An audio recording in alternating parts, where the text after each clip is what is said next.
भूर्भुवः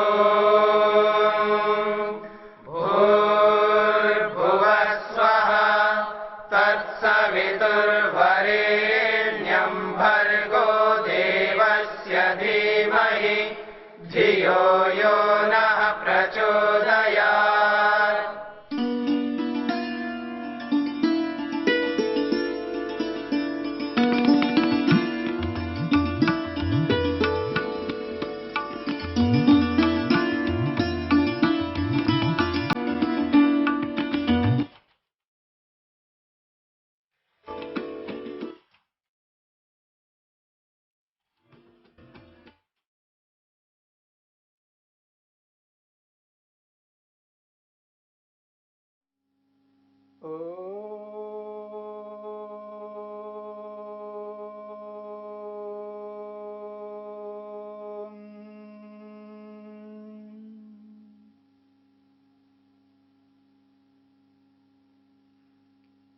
ब्रह्म विद्या योग विद्या का आधार वेद है।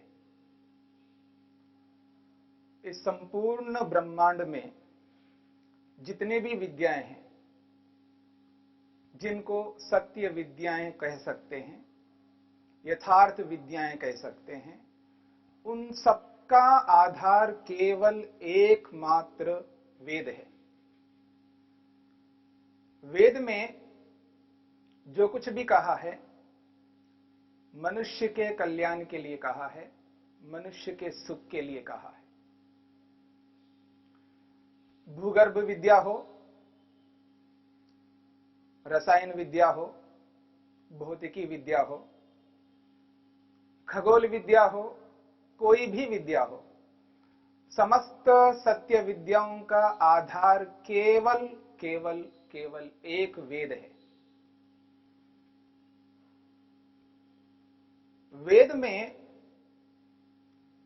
मनुष्य के कल्याण के लिए विधि विधान बताया है।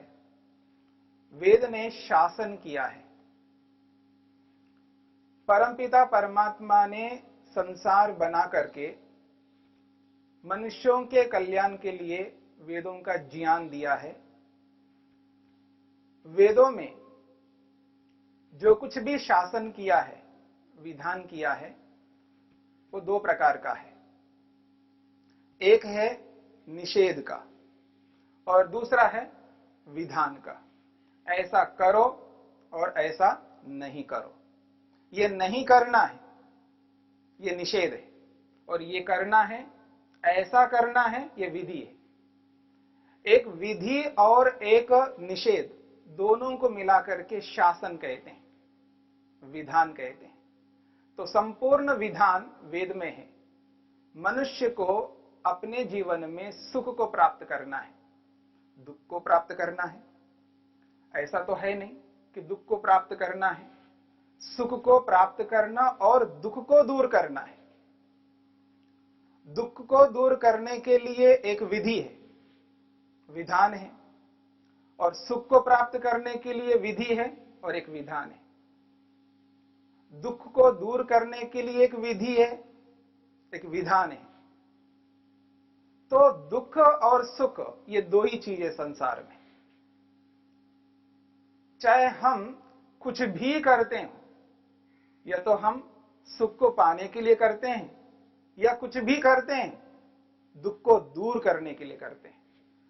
तो दुख को दूर करने के लिए और सुख को पाने के लिए जो कुछ भी हम करते हैं, वो कैसे करें, किस तरह करने से हम दुखों को दूर कर सकते हैं और सुखों को प्राप्त कर सकते हैं, इसका जो विधान है और इसका जो निषेध है वो वेद में है। वेद की भाषा को जो भी समझ सकता है, जान सकता है, वो सीधा सीधा वेद के अनुसार जानेगा। वेद में जैसा किया है, जैसा बताया है, उसको वैसा ही आत्मसात कर सकता है। लेकिन वेद की भाषा को जानना होगा। और जो व्यक्ति वेद की भाषा को वेद के रूप में नहीं जान सकता, उसको भी सुख को प्राप्त करना है और दुख को दूर करना है। तो सुख को पाने के लिए, दुख को दूर करने के लिए उसको भी वेद को समझना है। लेकिन सीधा सीधा वेद को नहीं जान सकता, नहीं समझ सकता, वेद की भाषा को वो जानता नहीं है। तो ऐसे व्यक्ति के लिए क्या किया जाए? तो ऐसे व्यक्ति के लिए ऋषियों ने अलग अलग शास्त्र बनाए। जैसा कि आपके सामने 6 शास्त्रों की चर्चा की, योग दर्शन, योग शास्त्र, सांख्य शास्त्र, वैशेषिक शास्त्र, न्याय शास्त्र, वेदांत शास्त्र और मीमांसा शास्त्र। ऐसे ही और भी अलग अलग अनेक शास्त्र हैं जिनको ऋषियों ने बनाया है। उन शास्त्रों के माध्यम से एकमात्र वेद को समझाना है। उन समस्त शास्त्रों का आधार वेद है। और आज वर्तमान में जो कोई भी जिस किसी भी विद्या को जिस किसी भी माध्यम से प्राप्त करता है, चाहे वो अंग्रेजी के माध्यम से प्राप्त करता हो, चाहे वो जर्मनी के माध्यम से प्राप्त करता हो, वो चीन की भाषा के माध्यम से प्राप्त करता हो, जिस किसी भी माध्यम से जिस किसी भी सत्य विद्या को प्राप्त करता है, उन सब सत्य विद्याओं का आधार वेद है। और जो वेद में जो सत्य विद्याओं की चर्चा है, उन्हीं में से एक विद्या है ये योग विद्या, जिसकी चर्चा महर्षि पतंजलि ने अपने योग शास्त्र में, योग दर्शन में स्पष्ट किया है, बताया है। लेकिन महर्षि पतंजलि ने योग के माध्यम से योग विद्या की जो चर्चा की है, उसको भी सूत्र के रूप में किया है। सूत्र के रूप में उस चर्चा को उन्होंने किया है। उनके काल में उन सूत्रों को समझने वालों ने उन सूत्रों को समझ करके योग विद्या को अपने जीवन में उतार करके सुख को प्राप्त किया और दुखों को दूर किया। तो योग सूत्रों के माध्यम से कैसे सुख को प्राप्त किया जा सकता है और कैसे अपने दुखों को दूर किया जा सकता है, ये जो योग शास्त्र है जिसके माध्यम से पतंजलि ने बताया है, उसका जो विधि है, विधान है, उसका आधार वेद है। वेद में जो शासन किया है, जो विधि विधान बताया है, उसी विधि विधान को, शासन को महर्षि पतंजलि ने अपने सूत्रों में बांध करके योग शास्त्र के रूप में हमारे सबके समक्ष रख दिया है। और उस सूत्र को, उस भाषा को भी न समझने वाले हो सकते हैं जैसे आज हैं। तो उन सूत्रों को उन सूत्रों के रूप में समझ करके अपने दुखों को दूर करने के लिए और सुख को प्राप्त करने के लिए जो व्यक्ति उद्यत नहीं हो सकते, लेकिन उनको भी दुखों को दूर करना है और सुख को प्राप्त करना है, तो उनके लिए क्या करें? तो उनके लिए भी ऐसे कुछ ऋषि हुए हैं जिन्होंने उन सूत्रों को भी हम जैसे लोगों को समझाने के लिए हमारी भाषा में उनको प्रस्तुत किया, उसकी व्याख्या की है। तो योग दर्शन की जो व्याख्या महर्षि वेदव्यास ने की, वो हम सब समझ सके ऐसी भाषा में उन्होंने व्याख्या की है। हम सब समझ सके इसका अर्थ ये नहीं है कि हम हिंदी में समझते हैं आज, तो उन्होंने हिंदी में उसकी व्याख्या की है। महर्षि वेदव्यास के समय में जो भाषा, संस्कृत भाषा थी, और उस भाषा को जन साधारण में जैसा समझते थे, उनके समझने योग्य भाषा में उन्होंने उन योग के सूत्रों को समझाने का प्रयास किया। लेकिन कालांतर में जैसे जैसे समय बीतता जा रहा है, वैसे वैसे हम लोगों का जो स्तर है, समझने का जो स्तर है, पकड़ने का जो स्तर है, स्मरण रखने का जो स्तर है, उसमें न्यूनता आती गई। वो जो न्यूनता है वो धीरे धीरे धीरे ऐसी आती गई, हम उस भाषा को, जिस भाषा में महर्षि वेदव्यास ने व्याख्या करके बताया, उसको आज वर्तमान परिस्थिति में हम समझने में सक्षम नहीं है। क्योंकि आज हमारा जो माध्यम है वो हिंदी का माध्यम है। तो हिंदी के माध्यम से हम पढ़े हैं, जाने हैं, समझे हैं, हिंदी में ही सब कुछ विचार करते हैं। हमारा सारा मनन चिंतन हिंदी में होता है, हिंदी के माध्यम से ही हम समझते हैं। तो वो जो भाषा है, जिस भाषा के माध्यम से योग सूत्रों को समझाया है, उस भाषा को हम नहीं समझ पाते हैं। तो उस भाषा को पढ़ करके, जान करके जिन विद्वानों ने उसको हिंदी में हम सबके लिए हिंदी में व्याख्या की है, और उस व्याख्या को जान करके, समझ करके हम अपने दुखों को दूर कर सकते हैं। लेकिन हिंदी भी सब प्रकार की हिंदी एक जैसी नहीं है। कहीं की हिंदी अलग प्रकार की है, कहीं की हिंदी अलग प्रकार की। हिंदी में ही अंतर है। शब्द वही है। वेद में जिन शब्दों के माध्यम से वेद ने जिस विद्या को हमारे समक्ष प्रस्तुत किया है, उनमें जो वेद के अंदर जैसे शब्द हैं, वो शब्द योग के सूत्र में भी वैसे ही शब्द है। और उन सूत्रों के भाष्य, जो भी वेद व्यास के द्वारा भाष्य बनाया गया है योग को समझने के लिए, उस भाष्य में ही वो ही शब्द है। शब्द तो शब्द ही है, शब्द तो वैसे ही है। और उस भाषा के अंदर जैसे शब्द है, उन शब्दों को हम हिंदी में देखेंगे, हिंदी में भी वही शब्द है। शब्दों में कोई अंतर नहीं है, लेकिन शब्दों को मिलाकर के जो बनावटी है, जो वाक्य है, वाक्यों की संरचना है, उन वाक्यों की संरचना को हम नहीं समझ पाएंगे। तो शब्दों में अंतर है। कुछ शब्दों को मिलाकर के देखेंगे तो वो संस्कृत के रूप में है, कुछ शब्दों को मिलाकर के देखें तो हिंदी के रूप में है, लेकिन शब्द तो मूलतः वही है। यानी किसी भी संस्कृत को आप देखेंगे, सूत्रों के रूप में जो संस्कृत है, श्लोकों के रूप में जो संस्कृत है, मंत्रों के रूप में जो संस्कृत है, वाक्यों के रूप में जो संस्कृत है, इस पूरे संस्कृत में वर्ण, जो वर्णमाला में जो वर्ण आते हैं, वो वही वर्ण है। पर उन वर्णों को एकत्रित करके शब्द, वाक्य, पंक्ति, अनुच्छेद, पुस्तक के रूप में जब हम देखते हैं तो उसको हम समझ नहीं पाएंगे। और उसको जो समझने वाले हैं वो समझ करके जिस भाषा को हम समझते हैं, उस भाषा में फिर वो व्याख्यान करते हैं, समझाते हैं, तब उसको हम समझ पाते हैं। हम सब आज हिंदी को समझते हैं। हिंदी को समझने का अर्थ ये नहीं है किसी भी हिंदी में पुस्तक को हम पढ़ें, हिंदी में कोई भी पुस्तक है उसको हम पढ़ें और उसको हम समझ पाएं, ऐसा नहीं हो पाता है। उसको समझाने वाला कोई और चाहिए, क्योंकि हिंदी में भी उस पुस्तक को समझने का सामर्थ्य हमारे में नहीं है। हमारे में वो सामर्थ्य नहीं है, वो स्थिति नहीं है हम उसको समझ सके। तो उसके लिए एक समझाने वाला होता है, जिसको हम अध्यापक कहते हैं, गुरु कहते हैं, आचार्य कहते हैं, पढ़ाने वाला कहते हैं। तो अध्यापक के माध्यम से हम कुछ जान सकते हैं।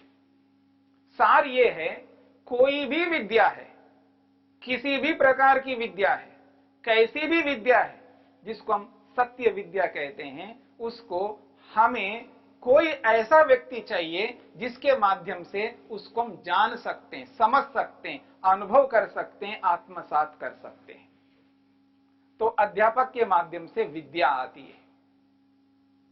बिना अध्यापक के, बिना गुरु के, बिना आचार्य के विद्या नहीं आ सकती। तो अध्यापक के माध्यम से जिस विद्या को हमें प्राप्त करना है, वो अध्यापक उस विद्या को जिस भाषा के अंदर हम समझते हैं, उस भाषा के अंदर वो हमें समझाता है, बताता है और एहसास कराता है। तो इसी बात को लेकर के हम चल रहे हैं। ये जो योग विद्या है, जिस योग विद्या का आधार वेद है, उस योग विद्या को हम महर्षि पतंजलि के द्वारा, सूत्रों के द्वारा बताया गया है, महर्षि वेदव्यास के द्वारा उन सूत्रों को व्याख्या करके बताया गया है। उस व्याख्या को और विद्वानों ने हिंदी में व्याख्या करके बताया है। फिर उस व्याख्या को फिर हम किसी अध्यापक के माध्यम से समझेंगे। कितने माध्यम हो गए हैं? वेद, वेद के द्वारा ऋषि, ऋषि के द्वारा और ऋषि के द्वारा कोई विद्वान, उस विद्वान के द्वारा फिर कोई व्यक्ति समझाने वाले, एक अध्यापक। इस प्रकार से कितने लोगों के माध्यम से वेद विद्या को हम तक पहुंचाया जा रहा है। यानी हम सबके लिए वेद मुख्य है, क्योंकि आधार विद्या का वेद है। बिना वेद के विद्या किसी को प्राप्त नहीं हो सकती है। हां, आज कोई भी व्यक्ति विद्या को प्राप्त कर रहा है तो उसका आधार वेद है। सीधा सीधा उस व्यक्ति को पता नहीं है कि जिस विद्या को मैं जानता हूं, जिस विद्या को जिससे मैंने प्राप्त किया है, वो विद्या किसी और जगह से मेरे पास प्राप्त हुई है, और जहां से वो प्राप्त हुई है उसका आधार वेद है। आधार को, वेद को हो सकता है वो नहीं जाने, लेकिन आधार तो वेद है। ये कैसे कह सकते हैं आधार वेद है? क्योंकि और कोई तो आधार दिखता नहीं है, और कोई पुराना ऐसा कोई नहीं है जिसको हम कह सके ये जो है आधार है सबका। क्योंकि वेद से पुरानी पुस्तक दुनिया में और कोई नहीं है। इससे पुरानी पुस्तक कोई नहीं है, इस बात को पूरी दुनिया जानती है, पूरा संसार जानता है। इसलिए आधार वेद है। तो वेद में समस्त सत्य विद्याओं का सूत्र है, मूल है। दुनिया में जितनी भी विद्या हैं उनका जो मूल है, आधार है, बेस है, वो है वेद। उसी वेद से ये ब्रह्म विद्या, योग विद्या हम तक पहुंची है। परमात्मा ने हम सबके कल्याण के लिए, हम सबके सुख के लिए, हम सबके उन्नति के लिए, हम सबकी स्वतंत्रता के लिए, हम सबके दुखों को दूर करने के लिए ये जो वेद विद्या दी है, उस वेद विद्या के माध्यम से जिस योग विद्या को हम समझना चाहते हैं, वो जो योग विद्या है वो सूत्रों के रूप में विद्यमान है। और उन सूत्रों को भाष्य के रूप में महर्षि वेदव्यास ने हमारे समक्ष जो प्रस्तुत किया है, और उस भाष्य को विद्वानों ने अपने अपने शब्दों में अभिव्यक्त किया है, प्रकट किया है। उस अभिव्यक्त विषय को, योग विषय को अलग अलग विद्वानों ने प्रवचनों के माध्यम से, व्याख्यानों के माध्यम से समझाने का प्रयास किया है। उसी विद्या को, उसी योग विद्या को हम समझने का प्रयत्न करेंगे। योग विद्या ऐसी विद्या है जिसके माध्यम से मनुष्य सारे दुखों को, जितने भी दुख हो सकते हैं दुनिया में, जितने भी दुख हो सकते हैं, या कोई मनुष्य ये कहता है इसका नाम दुख है, ऐसे दुख को दूर करने के लिए एक बहुत अच्छी विधि है कि दुख को कैसे दूर किया जा सकता है, दुखों को कैसे हटाया जा सकता है। इसका जो विधि विधान है वो योग विद्या के माध्यम से हमको प्राप्त हो सकता है। योग विद्या ने सुखों को प्राप्त करने के लिए जो विधि विधान दिया है, उस विधि विधान को अपनाने से हम संपूर्ण दुखों को दूर करके, और जिस आनंद को हम पाना चाहते हैं, जिसे भी हमको लगता है कि इसका नाम आनंद है, इसका नाम सुख है, इसका नाम शांति है, इसका नाम तृप्ति है, इसका नाम स्वतंत्रता है, जिससे मैं कल्याण से युक्त हो सकता हूं, शांति से युक्त हो सकता हूं, तृप्ति से युक्त हो सकता हूं, इसी विद्या के माध्यम से हम हो सकते हैं। योग विद्या ही हमको दुखों को दूर करने वाली विद्या है और आनंद को प्राप्त कराने वाली विद्या है। इसी विद्या के माध्यम से हम सफल हो सकते हैं, सुखी हो सकते हैं, शांत हो सकते हैं, तृप्त हो सकते हैं।